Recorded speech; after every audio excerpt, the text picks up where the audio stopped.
Welcome back, friends, to the shop. We are not outside today. The weather has turned bad, and there's a furious storm outside. It's pouring down rain and just cold and just hovering. You know, that really nasty Pacific Northwest weather where it hovers right above freezing. It's like Minnesota cold. So we're back in the shop today. So today I wanted to share with you a video about a home wrecker, how a home wrecker entered my life. Some bad decisions were made, but the story has a happy ending, and that all parties involved are redeemed, restored, I might even say, for lack of a better word. And that story all starts with the Spyderco Para 3, which I've now deemed the home wrecker. Let me explain here. The story starts with my very first pocket knife, which was given to me by my granddad. I must have been about 7 or 8.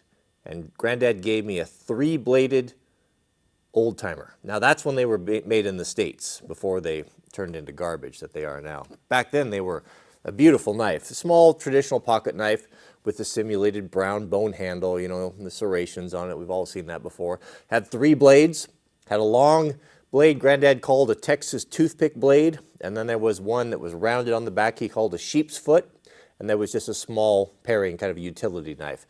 And I carried that around forever. That's what granddad carried. I was just proud as punch, right? This was before the days of the fast action and the axis locks and the pocket clips and all these things. A man just carried a pocket knife, multiple blades, right? And one got sharp, dull, you grabbed out the other one. You know, didn't think too much of it. Well, fast forward into the modern era, and all of these things changed, and now everything has become so specialized. And so, you know, just thinking about that, I'm not working out in the rain today because I don't have to.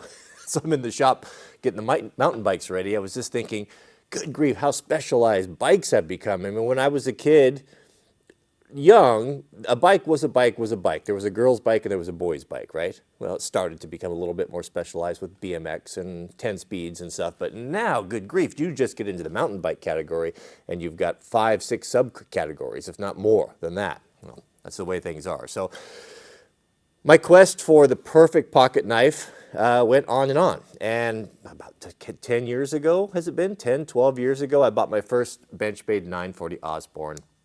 And I've tried other knives because guys have sent things, and I've never found anything that even came close to it. Absolutely loved it. I've done a dozen videos, if not more. I've mentioned it in hundreds. Loved it. Well, a couple years ago, I guess it was, maybe a year or 2 ago, one of my subscribers said, I found something that's better than the 940, and I'm going to send you one. And he sent me the Spyderco, made in Colorado, Para 3. Well, what's the old saying from the patriarchs? Familiarity breeds contempt. You pack something around for so long and the eye starts to wander, right? You start thinking, well, you know, am I missing out by carrying this old thing? Is there something better? Is there something that'd make my life easier and make me more productive as a professional homeowner? Speaking of which, man, I got some salty comments from that. There's some guys that are really annoyed with the professional homeowner jokes. They say that they've run their course. I told them that they should unsubscribe because we haven't even got started yet. You just wait. Anyway, so it came in the mail, and you guys know I'm a sucker for Spyderco. I love Spyderco. One of my favorite knives is the one I used yesterday in the bench video, the bushcraft knife. It's one of my absolute favorites. I opened this thing, flicked it open, you know how they sound, you know, Spyderco, that sounds just how sharp they are, and the leaf blade. I made a video before I had the chance to really put it through its tests, and I should have known better, but that's why I call it the home wrecker. Out went the 940, relegated to some obscure post in a plate carrier, and I told you guys, yep, this is a knife for me. This is the new girl in town, right? I'm getting rid of the old lady. I'm upgrading, right? Leveling up to a new knife. And all was really great. And I talked about it for a couple weeks about how wonderful what a good cutter it was and how much better for food prep and such. And it was, because the 940 it's a little long in the tooth with its modified reverse Tonto blade. But the para just isn't getting it done. And there's several different reasons. We'll just talk about just the personal day-to-day experience with it. Does it give you the fizz, right? That's the litmus test for these things. If you're going to have something that you're going to carry on your body all the time, that maybe for a decade, maybe two, you want it to be something that you enjoy, that works good with your systems, right? Well, what I found with it, just aesthetically, every day, that day in and day out, no, non-knife people are just thinking we're absolutely crazy right now, but I know you guys get it. I know you understand. It started to wear on me that it was a little bit boring. All black, the standard G10 scales, although getting much nicer. Some of that traction rubbed off, which was a little bit harsh, and those round edges, from just carrying over and over again. But the black big scales started to bum me out a little bit. I found it a little bit depressing compared to the pretty green, right?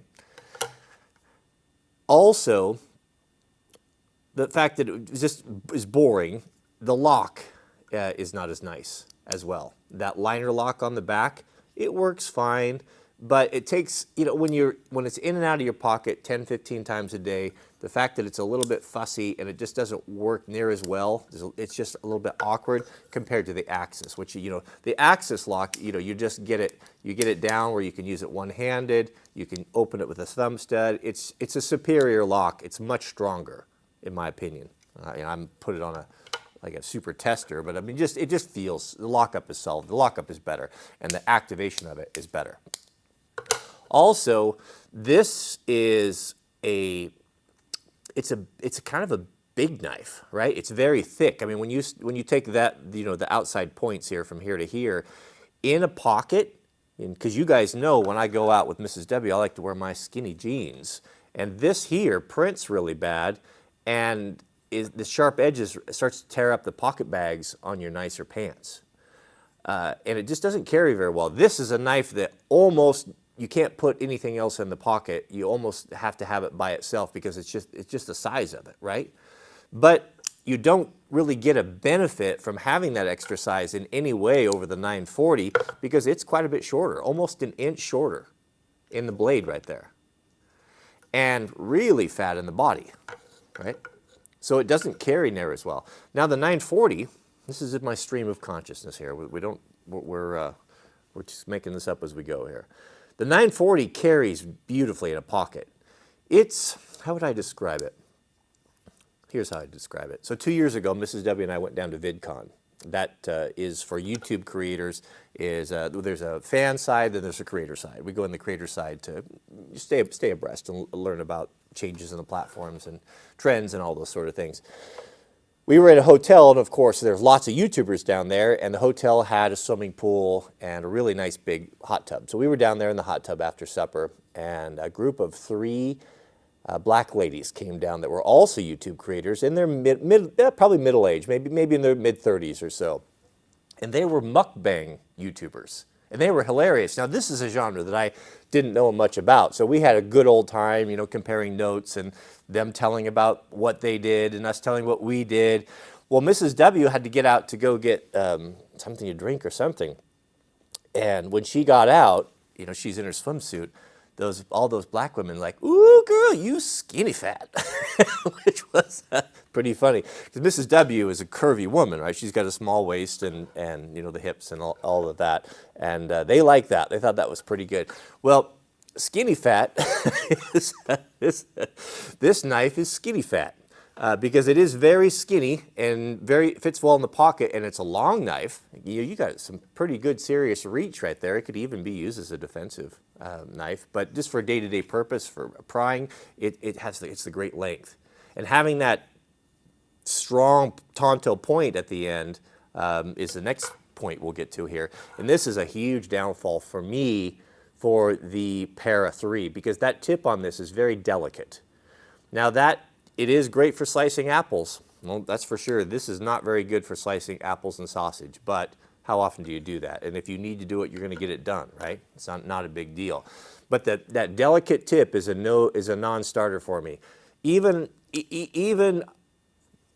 with the boring looks of it and the mediocre lockup on the back, you know, the liner lock, which is okay, and the fatness in the pocket. That tip is a non-starter because I found just many times I just can't use it in places where I use this all the time.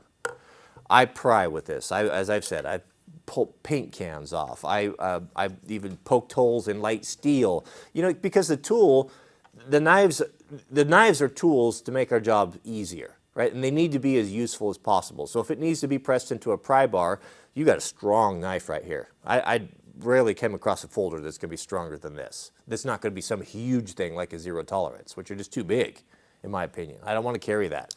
You know, I'm a West Coast guy. I like clothes that are a little bit more fitted, and those big knives just don't work for me.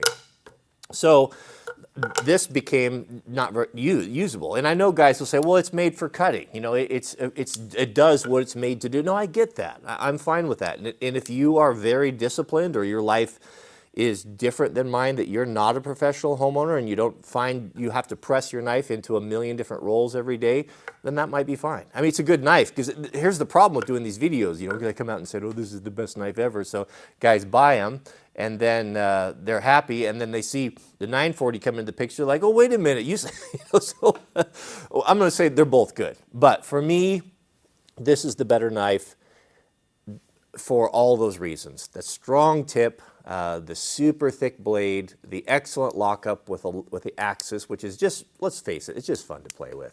And the more it gets broke in, and that heavy weight of the knife, it's fun to flip open. I typically open it this way. I pull it out of my pocket, I reach in and index those studs, and then flip it open. It just works for me, and I can put it away. I've just gotten used to doing it. I just have never found that I could do that with the Para. It's just not as handy. Not as handy for that. So you combine all those things, that it's skinny fat, a longer, stronger blade, a very, very strong tip. So strong, in fact, that you can tighten screws with it. How do I know? I've done it. I mean, it's just an excellent knife. 2 ways to open instead of one. Melts in the pocket. A design that gives me the fizz. I like the green. I never have gotten tired of that. I think it's really pretty. I like the purple titanium spacer in the back. It's just a knife. It's a very complex knife. That when you look at it, everywhere you look at it, there's just details, and it's the perfect EDC knife. That's it. I'm done. So it has been redeemed into my rotation. Gone is the Para 3. I'll never get rid of it. It was a gift from a subscriber. It was a very generous gift, and I do love it.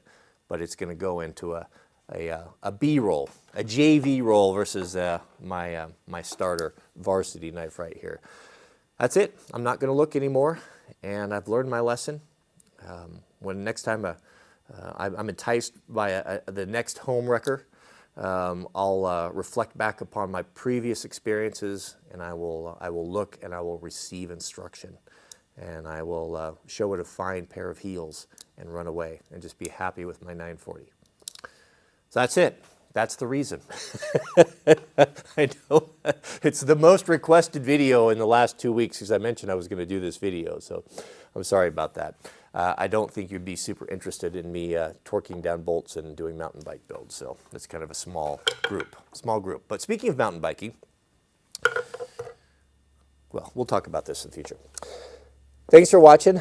May God bless you and your families. Please keep us in your prayers. We pray for you constantly, and we'll see you all on the next video.